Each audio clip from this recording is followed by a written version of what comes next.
આવકવેરા વિભાગે કન્સ્ટ્રક્શનની 4 પેઢીઓ પર ત્રાટકીને ધોંસ બોલાવતા કરચોરોમાં ફફડાટ ફેલાઈ ગયો છે।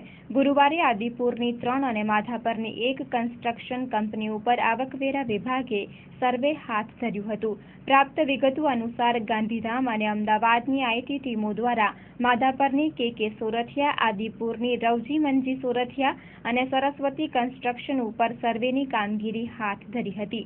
આ 4 પેઢીઓમાંથી 2 પેઢી ભીમજી વેલજી સોરઠિયામાં 1.50 કરોડ અને સરસ્વતી કન્સ્ટ્રક્શનમાંથી 2.25 કરોડ એમ મળીને કરોડોના બેનામી વ્યવહારો ઝડપાયા હતા। સર્વેની કામગીરી બાદ કરચોરોમાં ફફડાટ વ્યાપી ગયો છે।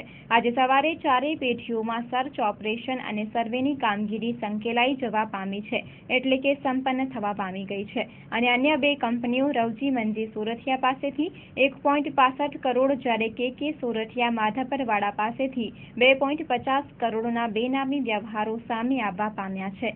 એકંદરે આજરોજ સંપન્ન કરવામાં આવેલી કામગીરીના અંતે કચ્છની 4 જેટલી કન્સ્ટ્રક્શન કંપનીમાંથી 8 કરોડની આસપાસની બેનામી સંપત્તિ અંકે કરવામાં આવી ચૂકી છે।